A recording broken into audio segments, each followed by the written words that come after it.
Myron Gaines here from Unplugged Fitness. Today, we're going to talk about rep ranges. Do you need to do 10 to 12 reps? Do you need to do 30 reps? Do you need to do 50 to 100 reps? Today, we're going to look at the science and see what best rep range there is for you to make fucking gains. Let's get into it. Alright guys, so I know you're probably wondering, is it 4 sets of 10? Do I got to do 25 rep sets? The gym bro next door said I got to do 6 reps to grow. The other guy said I got to do 50 reps to fucking burn fat. Guys, we're going to settle this dispute once and for all. And we got the Board of Gains to help us, okay? So, I'm going to look at 2 studies here. Brad Schoenfeld, one of the best hypertrophy researchers in the world, one of the leading guys when it comes to figuring out the most optimal ways to build muscle based on the literature. And I'm going to compare 2 studies here, okay? So first we're going to talk about the 2014 study. They took 17 young trained men, okay, and they split them into 2 groups. One group did 10 sets of 3 reps with 90 seconds rest, and the second group did 7 sets of 3 reps, okay, with 3 minutes rest.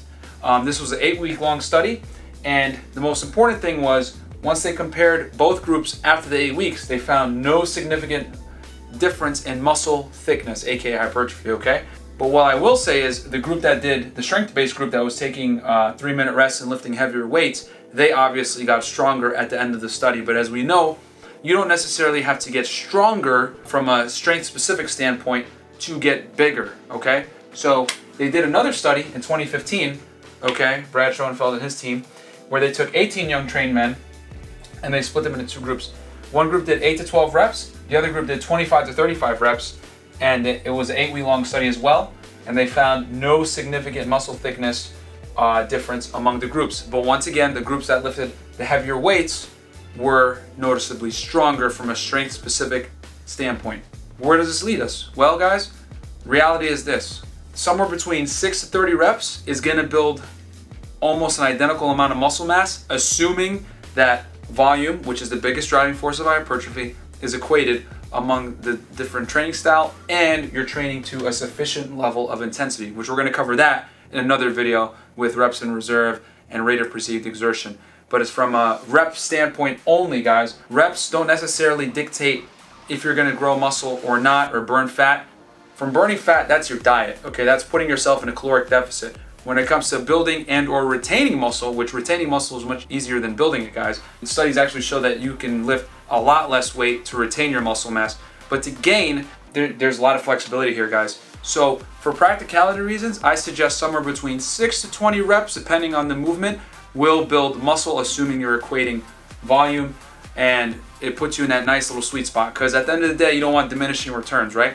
If you're lifting below 6 reps, the risk of injury goes up. Time in the gym goes up because you have to take longer rests in between sets. You have to do more sets to get the same volume. Versus when you're doing higher repetitions, well, your cardiovascular fitness might not be able to keep up with the higher repetitions to induce a hypertrophic effect. So the sweet spot, guys, from my experience, both anecdotally with my clients and myself, is somewhere between 6 to 20 reps, depending on the movement, time, experience level, etc. With that said, guys, no, high reps do not get you cut up, and low reps aren't necessarily the only way to build muscle. There's many ways to skin a cat, as I always say, because I fucking hate cats. And with that said, hope you guys enjoyed the video. Don't forget to like, comment, subscribe on this video, and share this with a friend that has no clue how many reps they need to do in the gym. And I'll see you guys on the next one. Peace.